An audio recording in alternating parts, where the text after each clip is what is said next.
नारद मुनि द्वारा पार्वती का भविष्य फल बताना।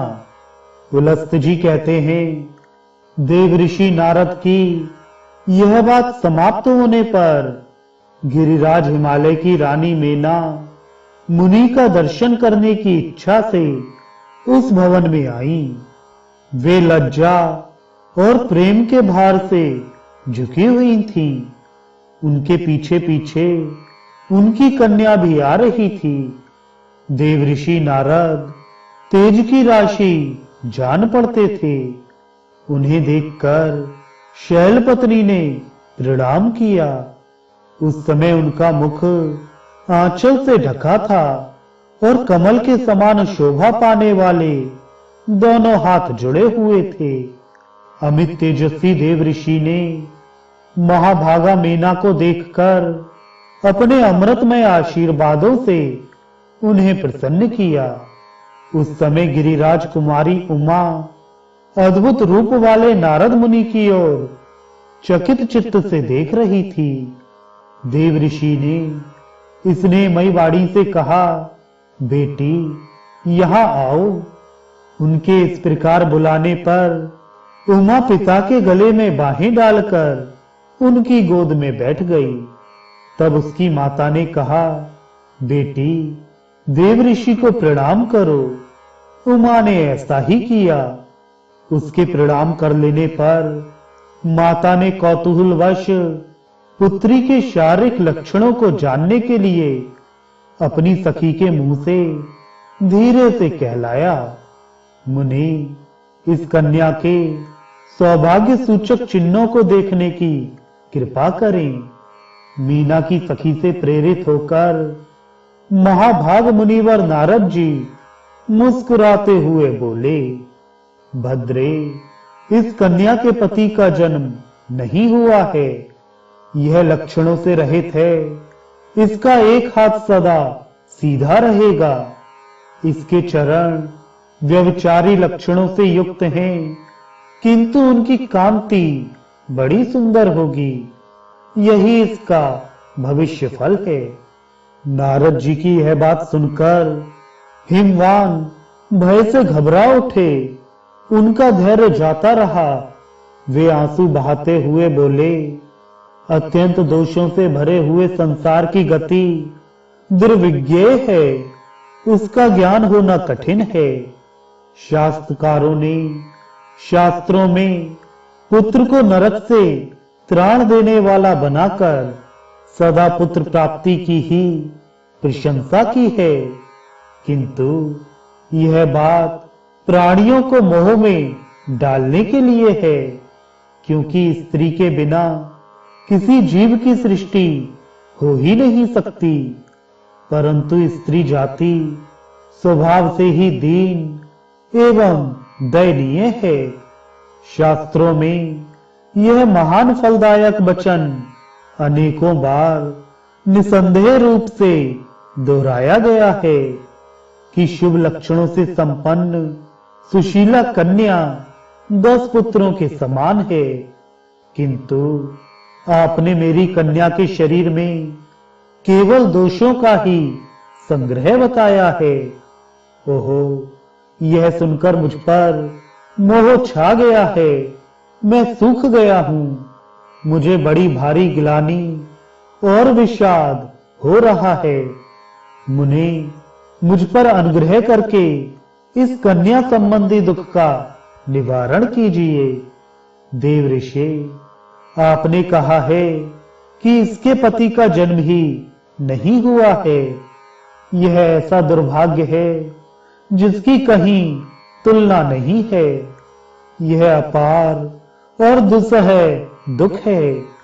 हाथों और पैरों में जो रेखाएं बनी होती हैं, वे मनुष्य अथवा देव जाति के लोगों को शुभ और अशुभ फल की सूचना देने वाली हैं। सो आपने इसे लक्षणहीन बताया है।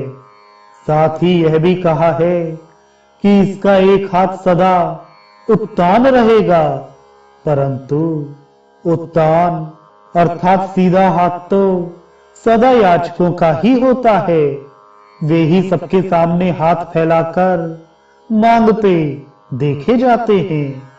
जिनके शुभ का उदय हुआ है, जो धन्य तथा दानशील हैं, उनका हाथ उत्तान नहीं देखा जाता।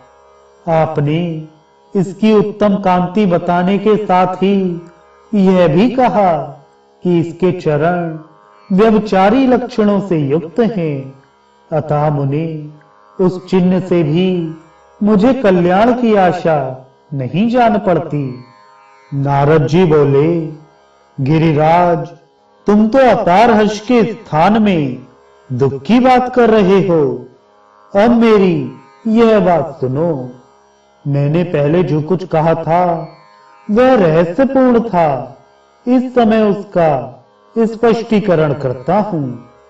एकाग्र चित्त होकर श्रवण करो। हिमाचल, मैंने जो कहा था कि इस देवी के पति का जन्म नहीं हुआ है, सो ठीक ही है। इसके पति महादेव जी हैं। उनका वास्तव में जन्म नहीं हुआ है। वे अजन्मा हैं। भूत, भविष्य और वर्तमान जगत की उत्पत्ति के कारण वे ही हैं। वे सबको शरण देने वाले एवं शासक, सनातन, कल्याणकारी और परमेश्वर हैं। यह ब्रह्मांड उन्हीं के संकल्प से उत्पन्न हुआ है। ब्रह्मा जी से लेकर स्थावर पर्यंत जो यह संसार है, वह जन्म मृत्यु आदि के दुख से पीड़ित होकर निरंतर परिवर्तित होता है। किंतु महादेव जी अचल और स्थिर हैं। वे जात नहीं जनक हैं, पुत्र नहीं पिता हैं। उन पर बुढ़ापे का आक्रमण नहीं होता। वे जगत के स्वामी और आदि व्याधि से रहित हैं। इसके सिवा जो मैंने तुम्हारी कन्या को लक्षणों से रहित बताया है, उस वाक्य का ठीक ठीक विचारपूर्ण तात्पर्य सुनो।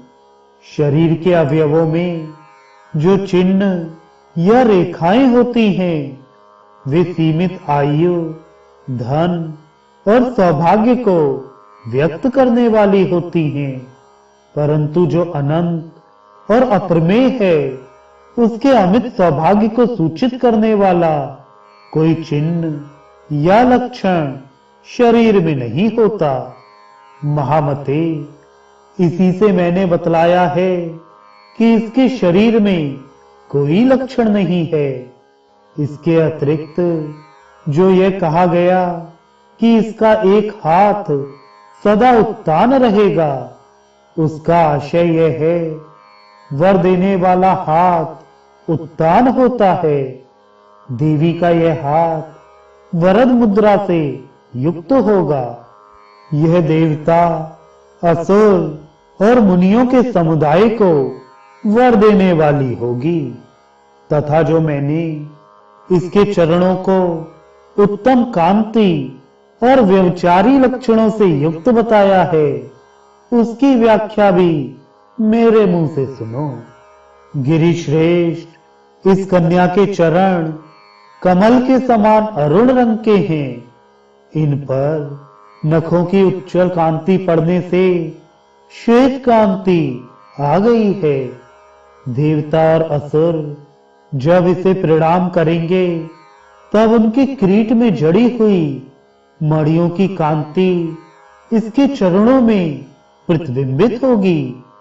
उस समय ये चरण अपना स्वाभाविक रंग छोड़कर विचित्र रंग के दिखाई देंगे।